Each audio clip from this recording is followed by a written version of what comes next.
Good evening friends. TS TET morning సెషన్లో TS టెట్లో వచ్చిన క్వశ్చన్స్ ఒకసారి డిస్కషన్ చేద్దాం. సో ఇందులో ఏంటంటే చాలా వరకు నేను అప్లోడ్ చేసిన వీడియోస్లో నుంచి కూడా క్వశ్చన్స్ వచ్చాయి. నేను తెలుసుకున్నాను అనమాట. కొందరిని అడిగి విమానాశ్రయం ఏ సంధి, ఆ సంధిని విడదీయండి. ఆన్లైన్ ఎగ్జామ్ కదా, కొందరికి గుర్తుకుంటే ఉండదు. నాకు చెప్పిన మా ఫ్రెండ్స్ని బట్టి విమానాశ్రయం అనేది ఏ సంధి, సంధిని విడదీసి ఆ సంధి పేరు రాయొచ్చు. ఆకాశం యొక్క పర్యాయ పదాలు రాయండి.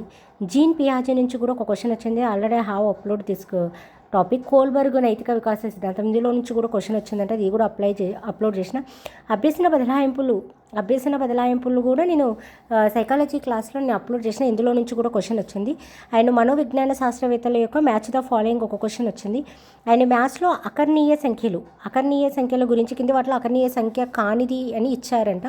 అండ్ నెక్స్ట్ వన్ ప్రాజెక్టు మూల్యాంకనం ఉంటుంది కదా, ప్రాజెక్టుకి సంబంధించి దాని నుంచి ఒక క్వశ్చన్. ఆర్టీఈ తెలుసు కదా, ఆర్టీఈ 2009 ఆర్టీఈ 2019లో ఆర్టికల్ 24 ఏది అని క్వశ్చన్ వచ్చింది. అండ్ ఈ కింది వాటిలో సరి అయినది సరి కానిది అలా ఇచ్చారంట. తెలుగు పద్యము ఈజీగానే వచ్చింది, గద్యం కూడా ఈజీగానే వచ్చిందంట. అండ్ స్వర్ణకమలాలు, తెలుగులో స్వర్ణకమలాల రచయిత ఎవరు? అండ్ వేడిగాలి రచనలు ఎవరు రచించారు? తెలుగు క్వశ్చన్స్. గోల్కొండ పత్రికా సంపాదకులు ఎవరు?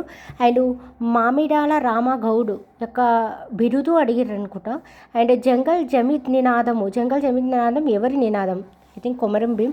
అండ్ పెద్ద కుటుంబం అనేది ఏ సమాసము? పెద్దదైన కుటుంబం పెద్దదైన నేను చెప్పిన పెద్దదైన అంటే ఇది దేన్ని ఎక్స్ప్లెయిన్ చేస్తుంది? పెద్ద అనేది అడ్జెక్టివ్ అంటే విశేషణం. అంటే ఇది ఏంటిదో మీరే విశేషణ పూర్వపద కర్మాధారయ సమాసం వస్తుంది. పెద్దదైన కుటుంబం. అండ్ కేసరి యొక్క నానార్థాలు అండ్ విద్యాధనం యొక్క సమాసం రాయాలంట. ఉత్పలమాల యతి స్థానం ఎంత? ఉత్పలమాలం యొక్క యతి స్థానం ఏంటిది అని అంటే మనం ఏం చెప్పొచ్చు అని అంటే 20 యతి స్థానం ఉత్పలమాల. ఒకసారి మీరు రివిజన్ చేసుకొని, నేను క్లాసెస్ కూడా చెప్పిన దీనికి సంబంధించిన ఉత్పలమాల యతి స్థానం. అండ్ నెక్స్ట్ వన్ ఇచ్చా యొక్క అర్థం కోరిక, గుర్తుకుండొచ్చు అనుకుంటున్నా నేను. జయముతాలు ఏ సంధి? అక్షితాలు ఉత్పత్తి అర్థం, అక్షితలు యొక్క ఉత్పత్తి అర్థం.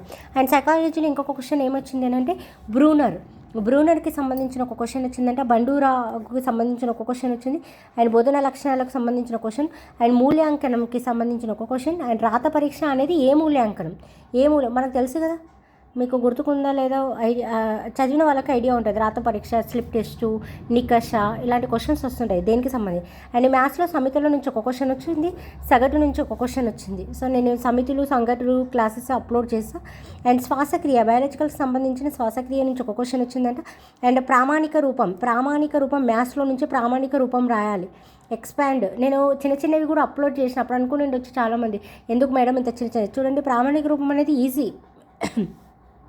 క్యాన్సర్ రావడానికి కారకాలు ఏంటి అనేది క్వశ్చన్ వచ్చిందంట. అండ్ ధ్వనిని ఉత్పత్తి చేయు భాగం మానవ శరీరంలో, ఉత్పత్తి చేయని భాగం అని. అండ్ త్రికోణమితి నుంచి కూడా క్వశ్చన్స్ వచ్చాయి. మనం ఏంటిది ఏంటంటే ఇలా మామూలుగా ఏంటిది అంటే ఈ క్వశ్చన్స్ ఉన్నాయి కదా, వీటిని చూసుకోండి ఒకసారి. అంటే క్వశ్చన్ ఎలా అడుగుతారో చాలా వరకు అప్లికేషన్స్ మెథడ్లోనే క్వశ్చన్స్ అడుగుతున్నారంట. ఇఫ్ యూ నో అప్లికేషన్స్ అంటే కాన్సెప్ట్ తెలుస్తూనే అప్లికేషన్ చేయడానికి. తెలుగు కొంచెం ఈజీగానే వచ్చిందని, ఎక్కువ హార్డ్ అనిపించింది ఫిజికల్ సైన్స్ అని చెప్తున్నారు. ఫిజిక్స్, కెమిస్ట్రీ వాటికి సంబంధించిన క్వశ్చన్స్ కొంచెం హార్డ్గా ఉన్నాయి, మిగతావి కొంచెం పర్లేదు బాగానే రాశామని చెప్పారు.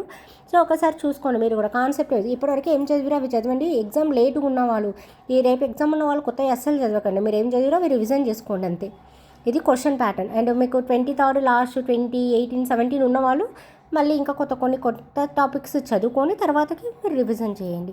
And anyway tomorrow those are writing exam. All the best. ఓకేనా? సో రేపు ఎగ్జామ్ రాసి వచ్చిన తర్వాత మీకు క్వశ్చన్స్ ఐడియా ఉంటే please inform me, I will. Okay? So ఒక్కరికైనా ఇలా యూజ్ అవుతుందని నేను ఇలా అప్లోడ్ చేస్తున్నాను video. Thank you so much. Please subscribe, share and like and comment. Thank you. చూసుకోండి ఒకసారి. ఓకేనా? Thank you.